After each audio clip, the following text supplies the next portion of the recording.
अनअऊज़ु बिल्लाहि मिनश शैतानिर रजीम बिस्मिल्लाहिर रहमानिर रहीम। आप सभी को मेरी तरफ से अस्सलाम वालेकुम व रहमतुल्लाहि व बरकातुहू। मेरा नाम इमरान करीम ख़ान है और मैं ZK वेलफेयर सोसाइटी के प्लेटफॉर्म से आपके साथ में बात कर रहा हूँ। कुछ इंपॉर्टेंट बातें आपको बतानी थी। अभी कुछ दिन पहले अपने बच्चों के जो रिज़ल्ट्स लगे हैं SSC HSC एग्ज़ाम्स के 10वीं 12वीं के जो रिज़ल्ट्स आए हैं, माशाल्लाह बहुत अच्छे रिज़ल्ट्स आए हैं। बहुत खुशी हुई है देखकर सुनकर, बहुत ही अच्छा फील्स मुझे हो रहा है, अच्छा फीलिंग आ रहा है। उन सभी बच्चों को, उनके पेरेंट्स को मेरी तरफ से बहुत बहुत मुबारकबाद। अल्लाह आपके बच्चे आगे भी इसी तरह कामयाबी हासिल करते रहें, अपने माँ बाप का नाम रोशन करें, अपनी जमात का नाम रोशन करें, अपनी मुस्लिम कौम का नाम रोशन करें। इस तरह की दुआ मैं आगे भी करूँगा और करते आया हूँ। अल्लाह उन्हें हर इम्तिहान में कामयाब करे, आमीन।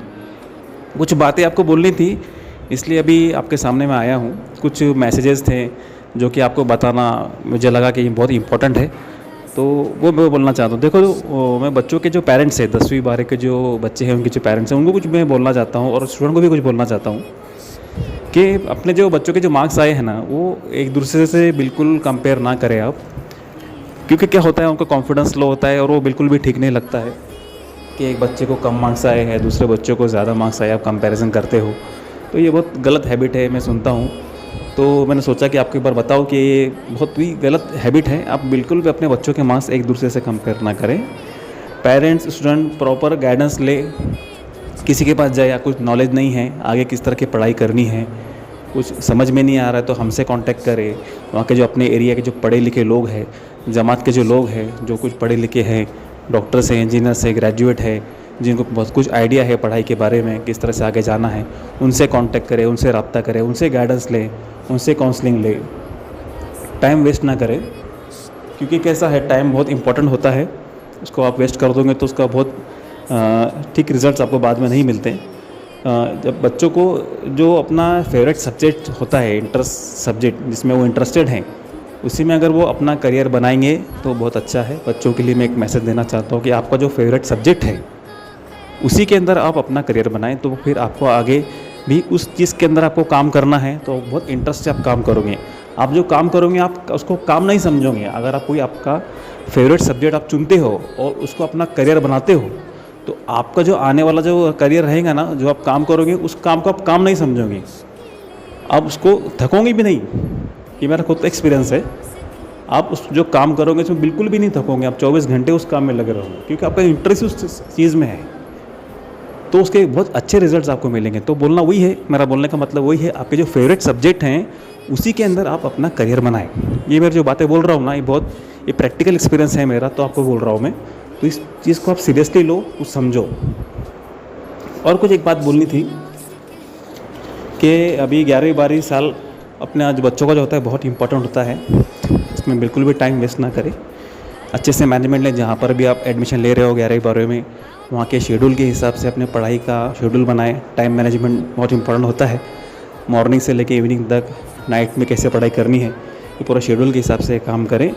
और ये 10वीं 11वीं 12वीं का जो साल है, इसमें आप अपना जो शौक़ है, मोबाइल है, मस्ती है, ये कुछ दिन के लिए भूल जाइए, क्योंकि इससे कैसा है, टाइम वेस्ट होता है, कुछ मीनिंग नहीं है, कुछ मिलेगा नहीं आपको। ये सब करके गलत संगत में जाके, दोस्तों में करके कुछ नहीं, सब वेस्ट है। ये मैं खुद एक्सपीरियंस कर पाया हूँ, मेरा खुद का एक्सपीरियंस है कि आप करो लेकिन टाइम लिमिट नहीं। क्योंकि 10वीं 11वीं 12वीं को ये साल होता है, टर्निंग पॉइंट होता है।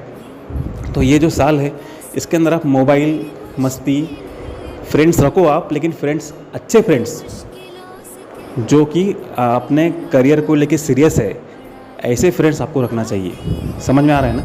ऐसे फालतू फ्रेंड्स बिल्कुल नहीं कि चलो भाई चलो मूवी देख लेंगे, यहाँ घूमने जाएंगे, वहाँ फिरने जाएंगे। ऐसे फालतू फ्रेंड्स बिल्कुल भी ना रखें। अपनी संगत बहुत अच्छी रखे, अपनी सोहबत बहुत अच्छी रखे। ऐसे दोस्त बनाएं जो अपने करियर को लेके बहुत सीरियस हो, बहुत चिंतित हो। ऐसे दोस्त के साथ में आप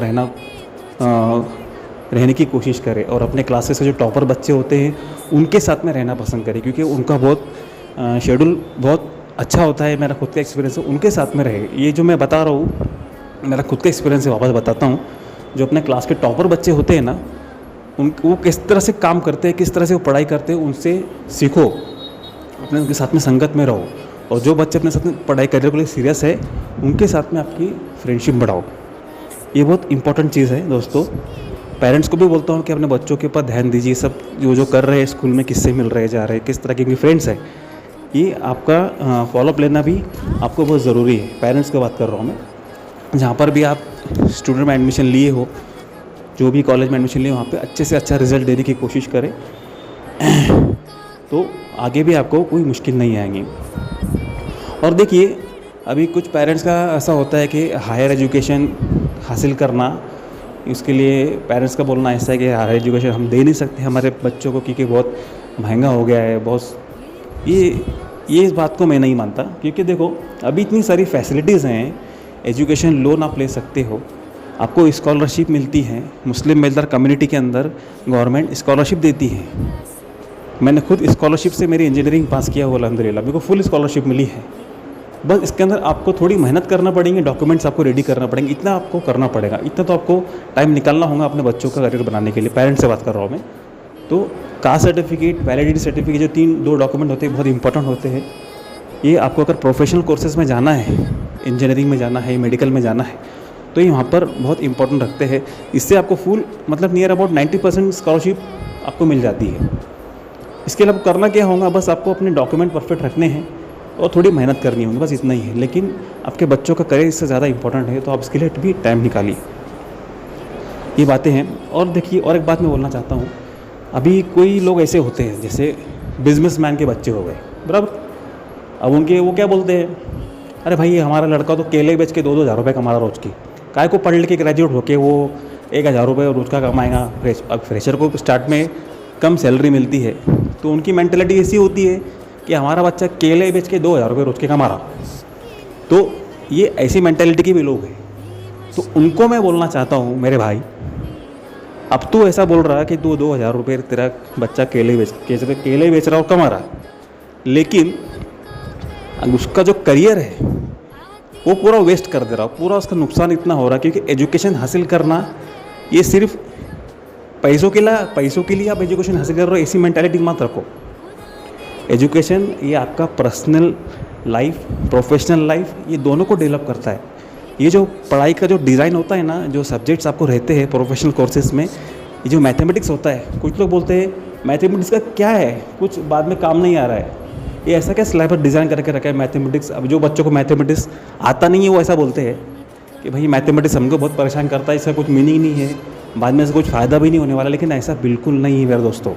ये मैथमेटिक्स सब्जेक्ट जो है ना, मोस्टली इंजीनियरिंग के बच्चों से बात करूँगा मैं, ये मैथमेटिक्स का ये सब्जेक्ट जो है, इसका जो सिलेबस डिज़ाइन जो होता है ना, ये आपका जो पर्सनल लाइफ, प्रोफेशनल लाइफ दोनों को बैलेंस करता है। ये आपका माइंड डेवलपमेंट जो होता है, जो कैलकुलेशन, गणित जो आप लगाते हो ना, ये आपके पर्सनल लाइफ में भी आपको काम में है। तो ये बहुत ज़रूरी है। ऐसा ना बहुत समझे कि सिलेबस बहुत ख़राब है, इस तरह का सिलेबस नहीं होना चाहिए। सिलेबस बहुत सोच समझ के डिज़ाइन किया हुआ होता है, बहुत ही टैलेंटेड लोग होते हैं ये सिलेबस डिज़ाइन करने वाले। तो ये ऐसा बिल्कुल भी नहीं है कि सिलेबस गलत डिज़ाइन किया गया है। खैर, मैं दूसरी बात कर रहा था, मैं बोल रहा था बिजनेसमैन के जो बच्चे होते हैं, तो उनको मैं ये मैसेज देना चाहता हूँ कि देखो भाई, आप एजुकेशन अपने बच्चों को दिलाओ, उनको एटलीस्ट ग्रेजुएट तो भी बनाओ, तो आपका जो बिज़नेस है और वो अच्छे से डेवलप कर पाए। अगर आप केले बेच रहे हो तो केले का बिजनेस भी अच्छे से वो डेवलप कर पाएंगे, क्योंकि उनका माइंड इतना डेवलप होता है एजुकेशन हासिल करने के बाद में, तो आपका जो बिज़नेस है और उसको वो 3-4 गुना बढ़ा देंगे।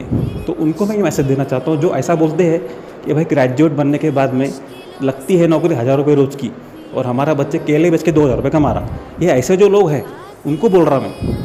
तो ऐसी मेंटालिटी बिल्कुल ना रखें। बिल्कुल एजुकेशन जो है बहुत ही इंपॉर्टेंट रखता है। और आज के हालात जो है, हालात तो आपको पता ही कैसे हालात चल रहे हैं, तो वो हिसाब से एजुकेशन तो आपको देना ही देना है मेरे दोस्तों।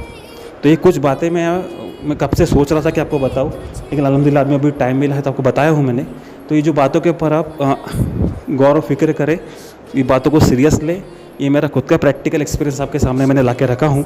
इसके ऊपर सोचिए और उसके ऊपर ज़्यादा से ज़्यादा अपनी लाइफ में लाने की कोशिश करें। सिर्फ सुनकर एक कान से सुन लिए दूसरे कान से निकाल दिए, ऐसा बिल्कुल ना करें मेरे दोस्तों।